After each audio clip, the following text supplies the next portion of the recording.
Deputy CM గారు తమ్ముడు పవన్ కళ్యాణ్ గారికి నమస్కారం. నేను పాత కామెడీ యాక్టరు పాకిజా. మీ అందరికీ, మన ఆంధ్ర ప్రజలు అందరికీ తెలుసు. నేను చాలా కష్టంలో ఉన్నాను, తినటానికి కూడా వీలు లేదు. ఒక తమిళనాడులో ఎవరు నన్ను పట్టించుకోలేదు.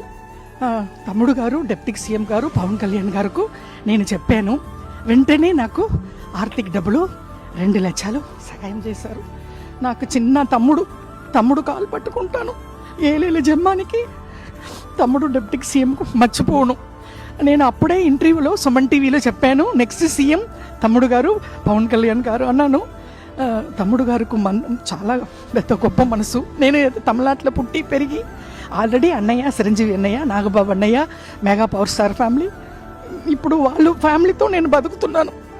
నేను తిన్న ఆ భోజనం, నేను కట్టుకున్న చీరలు ఆ వదిన గారు ఇచ్చారు. అన్నీ మెగా పవర్ స్టార్ ఫ్యామిలీ అని డిప్యూటీ సీఎం పవన్ కళ్యాణ్ గారు వెంటనే, నేను నిన్ననే చెప్పాను, ఈవేళ పిలిచి 2 lakhs డబ్బులు ఇచ్చారు, ఆర్థిక సహాయం. మేము ఉన్నామమ్మా అన్నారు. నేను తమిళనాడులో బతుకుతామా సస్తామా అని ఉన్నప్పుడు ఇక్కడ నుంచి నాకు ఫోన్ వచ్చింది జనసేన పార్టీ ఆఫీస్ నుంచి. అది వచ్చి ఇమ్మీడియట్గా మీరు రండి అని చెప్పి నాకు వచ్చాను. చాలా సంతోషం. తమ్ముడు గారు పవన్ కళ్యాణ్ గారు డిప్యూటీ సీఎం గారు నాకంటా చిన్న అని పర్లేదు, తమ్ముడు కాలు పట్టుకుంటాను ఎప్పుడు. వాళ్ళ ఫ్యామిలీ నేను మెగా పవర్ స్టార్ ఫ్యామిలీ మర్చిపోనండి. నమస్కారం అండి, ఉంటాను. Thank you.